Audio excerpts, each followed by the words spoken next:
कृपा सिंधु भयवच पतितानां पावनेभ्यो वैष्णवेभ्यो नमो नमः। कृष्ण कृपा श्री मूर्ति अभय चरणारविंद भक्तिवेदांत स्वामी श्री प्रभुपाद की जय। श्री प्रभुपाद जी का जीवन इतना विशेष है और उनके जो कार्य किए गए हैं वो इतने अति विशेष हैं कि उनका समावेश या उनका गुणगान करना सीमित समय में एक पद जीव के लिए असंभव है। लेकिन विशेष रूप से मैं बहुत प्रेरित हुआ श्रील प्रभुपाद जी के शिष्यों के द्वारा, जिन्होंने प्रभुपाद जी का वास्तव में कार्य किया है, उनके मिशन को आगे बढ़ाया है। वास्तव में वही योग्य अधिकारी हैं जो प्रभुपाद जी का गुणगान कर सकते हैं। हम देखते हैं कि श्रीमद् भागवतम सारे शास्त्रों में शिरोमणि है और श्रीमद् भागवतम में जितने भी भगवान के भक्त हैं उन सब में श्रेष्ठ भक्तों को जो श्रृंखला दी गई है वो है 12 महाजन। धर्मम तो साक्षात भगवत प्रणीतम। और धर्म क्या है? बहुत ही गुह्य। लेकिन इस गुह्य धर्म को समझने के लिए भगवान ने अपने 12 विशेष भक्तों को एम्पावर किया है, अधिकार दिया है। वो है स्वयंभू नारदा शंभु कुमारो कपिलो मनु प्रहलादो जनको भीष्म बलिर वैयासकी। तो जो धर्म है उसकी स्थापना करने के लिए भगवान आते हैं, लेकिन भगवान के प्रकट होने के बाद उस धर्म का जो प्रचार है उसका कार्य इन 12 महाजनों का है। तो श्रील प्रभुपाद जी को हम हमेशा जानते हैं कृष्ण कृपा श्री मूर्ति, और भगवान ने अपनी कृपा के इन 12 महाजनों को श्री मूर्ति बनाया। तो वास्तव में श्री जयद्वैत स्वामी और श्री स्वरूपदास स्वामी महाराज बोलते हैं कि अगर आप प्रभुपाद जी का मिशन देखें और प्रभुपाद जी का कार्य देखें तो जो 12 महाजनों का पर्सोनिफिकेशन अगर एक पर्सनालिटी में होता है तो वह है जगत गुरु श्रील प्रभुपाद।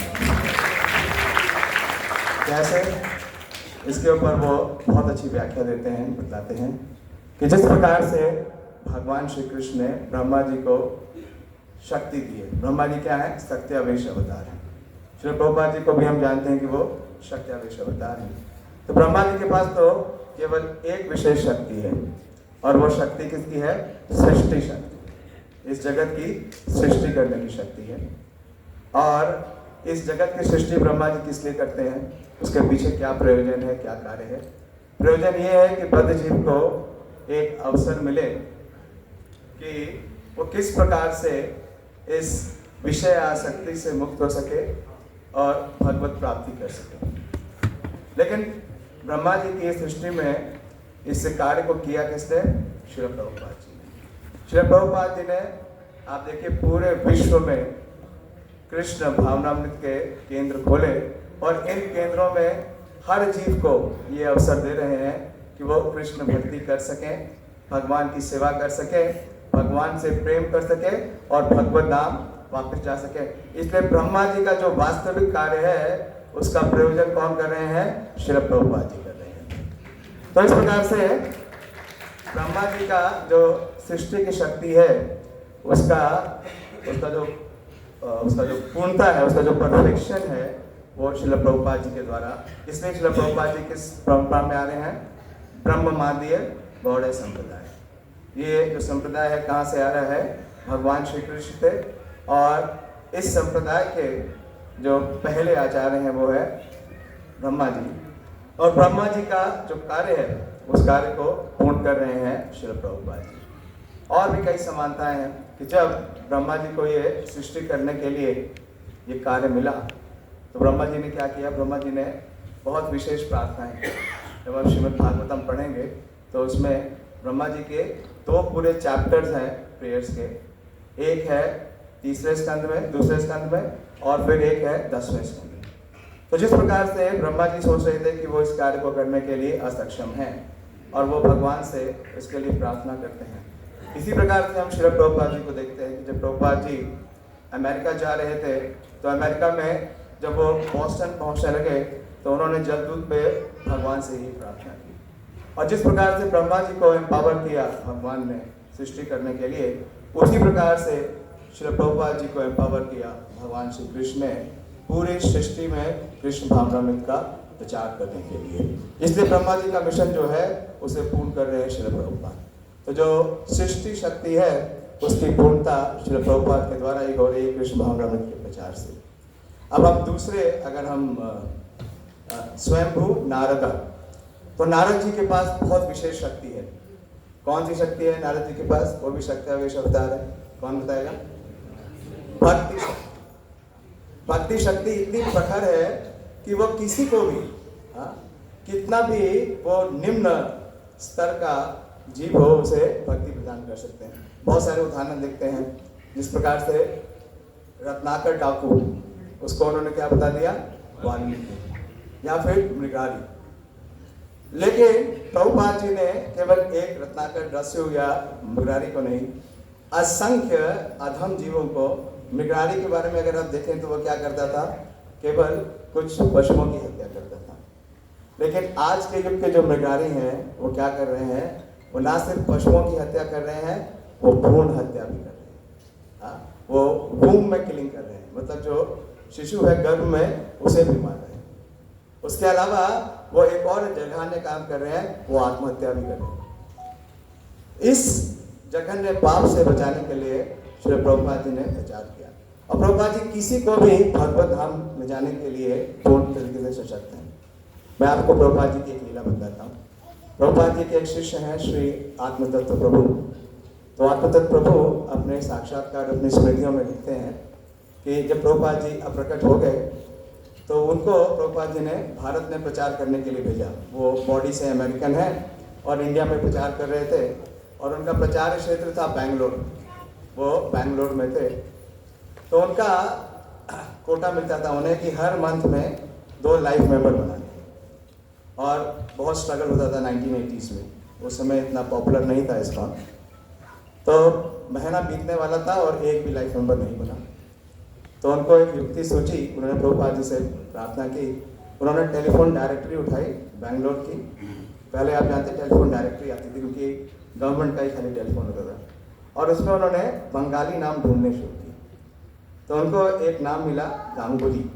पहले ऐसे ही डायरेक्टरी बनती थी, टाइटल के जो उनका सर नेम है उसके हिसाब से लिस्टिंग होती थी। तो उन्होंने उस मिस्टर गांगुली को फ़ोन किया और कहा कि मैं अंतर्राष्ट्रीय कृष्ण भावनामृत संघ से बोल रहा हूँ, और हमारे जो संस्थापक आचार्य हैं वो बंगाल से ही हैं, और चूंकि आप ही बंगाली है तो मैं चाहता हूँ कि आप उनके बारे में जानिए और आप मुझे कुछ समय दीजिए ताकि मैं आपसे भेंट कर सकूँ। उन्होंने उनसे अपॉइंटमेंट मांगा और वो मिस्टर गांगुली उसके लिए सहर्ष तैयार हो गए। उन्होंने नेक्स्ट डे ही उन्हें 11 बजे सवेरे अपने ऑफिस में मिलने के लिए बताया और अपना एड्रेस दे दिया। तो अगले दिन जब आत्मतत्व प्रभु बैंगलोर में उनके ऑफिस में जाते हैं तो देखते हैं कि उनका ऑफिस बहुत ही बड़ा ऑफिस है, काफ़ी विशाल ऑफिस था। बैंगलोर के सबसे बड़े ऑफिस में से एक ऑफिस था। वो देखते हैं जैसे कि एरोनॉटिकल इंजीनियरिंग की जो ऑफिस है बैंगलोर में, उतना बड़ा ऑफिस था। तो वो थोड़ा सा नर्वस होने लगे कि इतना बड़ा ऑफिस है। फिर उन्होंने रिसेप्शन पर जाके मिस्टर गांगुली के बारे में पूछा। तो मिस्टर गांगुली से मिलने से पूर्व उन्हें मिस्टर गांगुली के जो सचिव थे, सेक्रेटरी थे, उनके पास ले गए। फिर एक सेक्रेटरी से दूसरे सेक्रेटरी, दूसरे सेक्रेटरी से तीसरे सेक्रेटरी। तो आत्मतत्व बहुत ही नर्वस हो गए। उन्हें लगा कि तो बहुत ही बड़ा व्यक्ति है और पता नहीं ये मुझसे मिलेगा या नहीं मिलेगा। उनकी एक इच्छा थी कि किसी प्रकार से प्रभुपाद जी की उन्हें बुक्स दिखाऊं और उन्हें लाइफ मेंबर बनाऊं। तो अल्टीमेटली वो जो फाइनल सेक्रेटरी थे वो इन मिस्टर आत्मतत्व प्रभु को मिस्टर गांगुली के पास ले गए। और जब वो उस कक्ष में जाते हैं जहाँ मिस्टर गांगुली थे तो उनके साथ बहुत सारे बड़े बड़े सरकारी अधिकारी बैठे हुए थे और उनका मीटिंग चल रहा था। और आत्मतत्व प्रभु को देखते ही उनको इस वेशभूषा में देखा कि वो धोती कुर्ता और तिलक पहने हुए थे, अमेरिकन थे। उन्होंने वो मीटिंग डिसमिस कर दी, सब लोगों को बाहर भेज दिया और बोले कि मेरी अपॉइंटमेंट हरे कृष्णा वालों के साथ है, आप लोग सब बाद में आइए। तो ये देख करके आत्मतत्व प्रभु थोड़ा उत्साहित हुए, प्रभावित हुए। उन्हें लगा कि इनसे मुश्किल से 1 या 2 ही मिनट मिलेगा, ज़्यादा समय मिलेगा नहीं। उन्होंने तुरंत ही प्रभुपाद जी की सारी बुक्स उनकी टेबल के आगे रख दी और बताया कि हमारे जो संस्थापक आचार्य हैं AC भक्ति वेदांत स्वामी श्री प्रभुपाद, वो आपके बंगाल से ही आते हैं और उन्होंने पूरे विश्व में कृष्ण भावनामृत का प्रचार किया है, चेतन महाप्रभु का प्रचार किया है। वो इम्प्रेस कर रहे थे कि आप भी बंगाल से हैं, महाप्रभु भी बंगाल से हैं और श्रील प्रभुपाद भी बंगाल से हैं। और ये पुस्तकें बहुत विशेष हैं, आप इन पुस्तकों को लीजिए और आप हमारे लाइफ मेंबर बनिए। तो ये उन्होंने कह दिया, एक ही सांस में सारा बोल दिया। तो जब उन्होंने बोल दिया तो जो मिस्टर गांगुली हैं थोड़ी देर चुप रहे।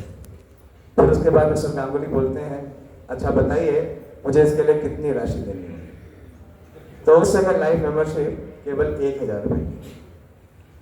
तो उन्होंने कहा कि मात्र 1000 रुपये। और मिस्टर गांगुली ने अपनी चेक बुक निकाली और चेक लिख के दे दिया। और जब आत्मतत्व प्रभु ने वो चेक देखा तो वो 1000 का नहीं 10,000 रुपये का था। और मुस्कुरा कर मिस्टर गांगुली ने कहा कि वास्तव में मैं आपके संस्थापक आचार्य जी को जानता हूँ। आपके संस्थापक आचार्य श्रील प्रभुपाद जी और मेरे पिता श्रीमान गांगुली दोनों बचपन के मित्र और बचपन में आपके प्रभुपाद रोज कलकत्ता में अपनी साइकिल से मेरे पिताजी के साथ स्कूल जाते थे। वो अपनी साइकिल से मेरे पिताजी के पास घर आते थे और स्कूल जाते थे और दोनों डेली चेस खेलते थे। और चेस में एक नियम था, एक शर्त थी कि जो हारेगा, जिसका जो हारने वाला है वो अपना टिफिन जीतने वाले को देगा। और बोले अक्सर आपके भक्ति वेदांत स्वामी ही जीतते थे, मेरे पिताजी हारते थे। तो खैर ये प्रसंग हुआ। फिर उन्होंने बताया कि कई वर्षों के बाद उनके पिताजी खैर कलकत्ता में रहे, प्रभुपाद जी ने प्रचार किया। प्रभुपाद जी ने इतना संघर्ष किया, पहले वो इलाहाबाद गए, फिर उसके बाद बॉम्बे गए, फिर उसके बाद लखनऊ गए, कई स्थानों पर प्रभुपाद जी गए।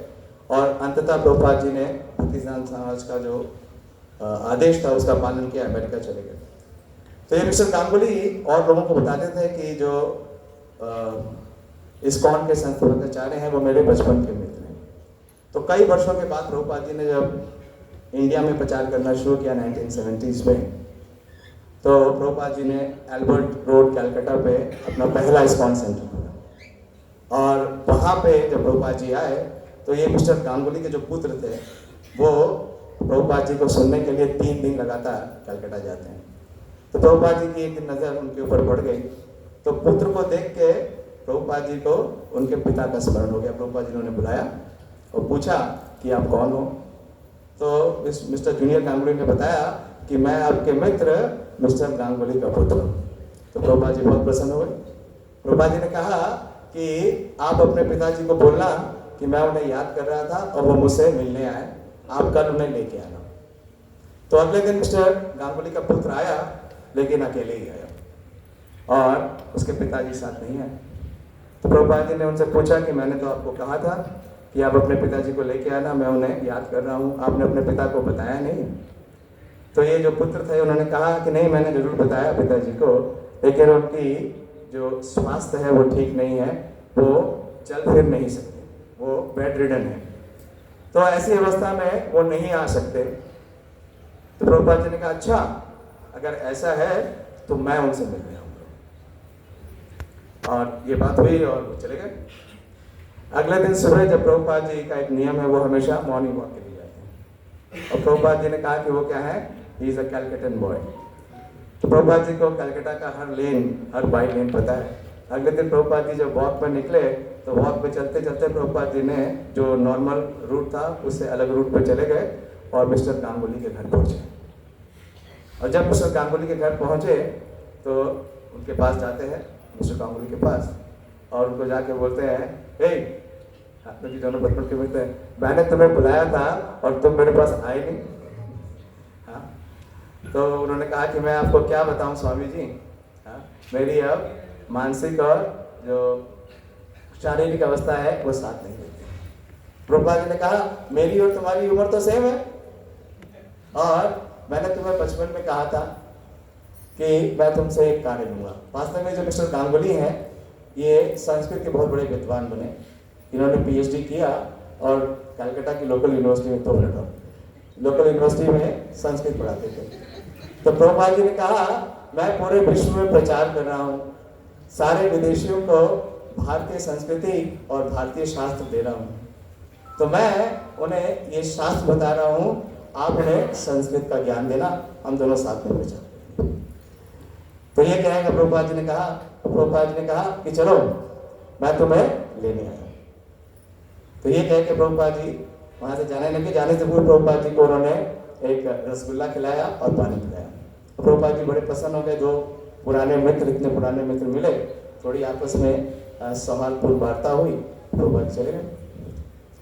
अगले दिन जब वो मिस्टर गांगुली के पुत्र थे, स्कूल से आए, उस समय 9 वर्ष के थे, तो ये जो मिस्टर गांगुली है लगभग दिन में 3 बजे बोलते हैं कि भक्ति वेदांत स्वामी आ गए और वो मुझे ले जाने आए। इतना कहा उन्होंने और अपनी आंखें बंद कर दी। वो उनके जीवन की अंतिम सांस थी। तो ये प्रभुपाद जी के पास भक्ति शक्ति है। मिस्टर गांगुली ने कोई भक्ति नहीं की पूरे जीवन पर, लेकिन उनका क्या सौभाग्य था कि वो प्रभुपाद जी के मित्र बने।